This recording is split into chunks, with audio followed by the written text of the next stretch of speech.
Hello friends, आज हम basically record करेंगे अपना नेक्स्ट सेशन जो कि है प्लॉट क्रिटिकल डिफरेंस के लिए, राइट। लास्ट वाले सेशन में मैंने पढ़ाया था फ्रीडमैन एंड नेमनाइन टेस्ट, राइट, कि बेसिकली ये पोस्ट हॉक स्टैटिस्टिकल टेस्ट होते हैं, नॉन पैरामीट्रिक टेस्ट होते हैं जो आपके बेसिकली डिफरेंट एल्गोरिथम्स या फिर डिफरेंट क्लासीफायर्स को बताते हैं कि वो कितना सिमिलर है या फिर कितने अलग हैं, राइट। मान लो अगर आपके पास कैसी प्रॉब्लम स्टेटमेंट कि आप काफ़ी सारे क्लासीफायर्स ट्रेन कर रहे हैं, राइट, अपनी मशीन लर्निंग प्रॉब्लम स्टेटमेंट के लिए, तो क्या होता है कि आपकी एक्यूरेसीज आती हैं सारे क्लासीफायर्स के लिए, तो आप जानना चाहते हैं कि उनमें एक्चुअली वैलिड सिग्निफिकेंट डिफरेंस है कि नहीं। तो इसके लिए हमारे पास फ्रीडमैन टेस्ट होता है। अगर फ्रीडमैन टेस्ट कुछ सिग्निफिकेंट डिफरेंस बताता है तो हम नेमनाइन टेस्ट बनाते हैं, नेमनाइन टेस्ट बेसिकली परफॉर्म करते हैं, राइट। और फ्रीडमैन का जो बेसिकली टेस्ट है, राइट, फ्रीडमैन का जो टेस्ट है उसका ही बेसिकली एवरेज रैंक्स निकाल के मेरे पास एक क्रिटिकल डिफरेंस प्लॉट बनता है। तो ऑडियंस की बेसिकली रिक्वेस्ट आई थी कि मैं क्रिटिकल डिफरेंस प्लॉट भी बनाना सिखाऊं, तो राइट, तो आज हम वही कर रहे हैं, राइट। तो एसेंशियली सबसे पहले आपको क्या करना है कि आपको इंस्टॉल कर लेनी है Aeon library, AEON, right. You have to only install the Aeon library while going to the Google Colab, right. So you will actually do pip install and AEON, ठीक है, ऐसे करके आप इंस्टॉल कर लेंगे, राइट। बाकी सारी लाइब्रेरीज इसके अंदर ऑलरेडी होती है, तो कोलैब के लिए आपको मिल जाती है। अब आपके पास नेक्स्ट आपको क्या करना है कि नमपाई, बेसिकली जो नमपाई लाइब्रेरी है वो इंस्टॉल करनी है। ओके, सो इसके बाद हम बेसिकली सारी जो भी लाइब्रेरीज हैं वो इंपोर्ट करेंगे। सबसे पहले हम नमपाई इंपोर्ट करेंगे, import NumPy as NP, right, कि बेसिकली नमपाई की लाइब्रेरी है। उसके बाद हमारे पास एऑन के विजुअलाइजेशन मॉड्यूल के अंदर हमारे पास जो मेथड होता है वो होता है प्लॉट क्रिटिकल डिफरेंस, राइट। तो इस तरह से ये वाली जो फंक्शन है वो हमें यूज़ करना है, राइट, हमारे प्लॉट क्रिटिकल डिफरेंस के लिए। उसके बाद आपको इंपोर्ट करनी है matplotlib.pyplot as PLT, right, basically visualization के लिए यूज़ होगी, राइट। और जो भी फिगर्स होते हैं आपके पास वो इस वाली लाइब्रेरी के थ्रू बनता है।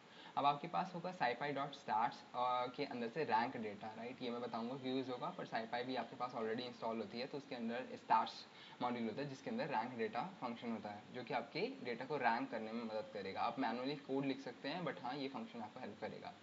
अब जैसे कि आपके पास 4 क्लासीफायर्स या फिर 4 एल्गोरिदम्स आपने ट्रेन करी थी, राइट, और उनके कुछ स्कोर्स आ गए, मान लो आपके पास एक्यूरेसीज आ गई, राइट। तो ये वाला है पहले डेटा सेट पर, ये है दूसरे पर, ये तीसरे, ऐसे करके हमने 10 डेटा सेट्स के ऊपर एक्यूरेसीज निकाल ली, और ये 4 जो एक्यूरेसीज है वो 4 मेथड्स को कॉरस्पॉन्ड कर रही है, ठीक है। अब आपको क्या करना है कि बेसिकली सबको रैंक करना है, राइट, रैंक करना है। मान लो कि आपके पास सबसे ज़्यादा एक्यूरेसी किस वाले फर्स्ट वाले डेटा सेट के लिए इस वाले मेथड डी की है, राइट, तो इसको रैंक मिल जाएगी 1, राइट। फिर सेकंड वाले को सेकंड वाली जो हाईएस्ट रैंक है वो है मेरे पास 88%, राइट, तो ये वाले को रैंक मिल जाएगी 2। इसी तरह से इस वाले को मिल जाएगी रैंक 3 और इस वाले को रैंक 4, राइट। इन केस अगर आपके पास क्लैश होता है एक्यूरेसीज के अंदर, तो उस वाले केस में हम क्या करते हैं, डेम्सार के पेपर के अकॉर्डिंग हम रैंक्स को एवरेज कर देते हैं कि बेसिकली दोनों के दोनों जो मेथड्स हैं उनको सेम रैंक मिलती है, राइट। तो आपको उसको भी अकाउंट करना है। अब मैं इस वाले में एग्जांपल ढूंढने की कोशिश करूं कि बेसिकली आपके पास सेम रैंक मिले, तो आप क्या कर सकते हैं कि आप खुद से एक ऐसा एग्जांपल क्रिएट कर सकते हैं। मान लो आपके पास यहाँ पे है 87, राइट, 87, राइट। तो अगर आप यहाँ पे दोनों के दोनों रैंक्स को 87 कर देते हैं तो 1 रैंक आपको सबसे हाईएस्ट को मिलेगी जो कि है 89, राइट। सेकंड जो आपके पास यहाँ पे है रैंक होगी वो होगी बेसिकली आपके पास ये वाली, तो आपके पास 2 बन जाएगा, राइट। पर जो थर्ड रैंक है वो मेरे पास थर्ड और फोर्थ के साथ क्लैश कर दिया, तो 3.5 इन दोनों को मिलेगी। तो इस तरह से आपके पास क्या करते हो, आप एवरेज करते हो। तो इसलिए आप मेथड इज टू एवरेज जो है वो यहाँ पे स्पेसिफाई करोगे रैंक डेटा फंक्शन यूज़ करते वक्त।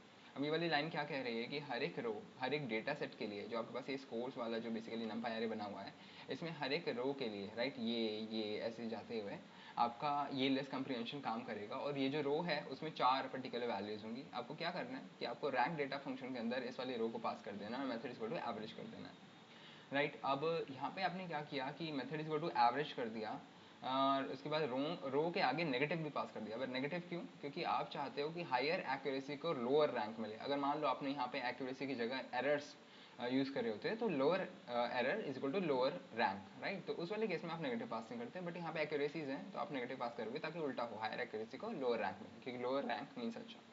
इस तरह से आपके पास क्या होगा कि एक लिस्ट बन जाएगी, राइट, जिसके अंदर आपके पास सारी सारी रैंक्स हो जाएंगी चारों की चारों एल्गोरिथम्स की, राइट। हमारे पास यहाँ पे रैंक्स कैलकुलेट हो जाएंगी चारों की चारों मेथड्स की और साथ साथ डेटा सेट के लिए, राइट।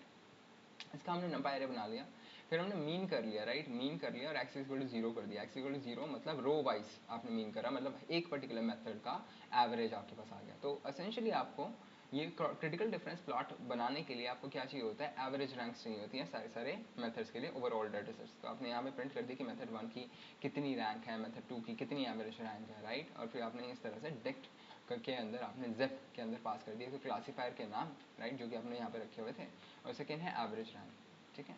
अब उसके बाद आपने क्या करना है कि plot critical difference plot call करना है, और उसके बाद आपने स्कोर्स इक्वल टू स्कोर्स पास कर देना। स्कोर्स जो है आपके पास यहाँ पे एवरेज रैंक है। एसेंशियली आपके पास यहाँ पे क्या होगा कि एक सेकेंड, आपको क्या करना है कि बेसिकली अब जो स्कोर्स हैं वो आपको यहाँ पे पास करने हैं। अब बात आती है कि अगर आप डायरेक्टली पास करते हो, ठीक है, अगर आप यहाँ पे एवरेज रैंक्स जो है वो डायरेक्टली पास करते हो, राइट, तो ये क्या करेगा, ये एसेंशियली थोड़ा सा एरर देगा, राइट। तो बेसिकली हमारे पास यहाँ पे कुछ गड़बड़ आ रही है, क्योंकि बेसिकली एवरेज जो रैंक्स हैं वो मेरे पास यहाँ पे बेसिकली थोड़ा सा एरर देगा, क्योंकि ये शेप जो है वो दूसरी एक्सपेक्ट करता है, ठीक है। तो आपको यहाँ पे बस थोड़ा सा चेंज करना है कि इसकी जो शेप है वो आपको चेंज करनी है। Just a second.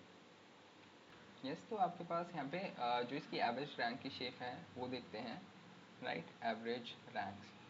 अगर हम इसकी शेप देखें तो हमारे पास मिलती है कुछ इस तरह से, कि आपके पास यहाँ पे एवरेज रैंक कुछ इस तरह से। अगर हम इसकी शेप जानें तो हमारे पास शेप जो आएगी वो होगी हमारे पास है 4 नथिंग, राइट। बट हमें जो इसकी शेप चाहिए होती है वो एक पर्टिकुलर हमारे पास एक रो चाहिए होती है, राइट, कि जिसमें मेरे पास यहाँ पे एक जो पर्टिकुलर मेरे पास रो हो और बाकी सारी वैल्यूज़ हों, राइट। यहाँ पे हमारे पास क्या हो रहा है कि एक वेक्टर आ रहा है मेरे पास यहाँ पे 1 डायमेंशन का, राइट। तो अब हम क्या करेंगे, इस एवरेज रैंक को रीशेप कर देंगे, राइट, रीशेप कर देंगे 1, -1, राइट, 1, -1, राइट। इससे क्या होगा कि एक पर्टिकुलर रो आ जाएगी और जितनी भी वैल्यूज़ यानी 4 वैल्यूज़ हैं वो एक साथ आ जाएंगे, राइट, एक ही पर्टिकुलर रो में। तो अब हम इसको चलाते हैं, राइट, तो एसेंशियली क्या होगा, एवरेज रैंक्स ऑफ रीशेप,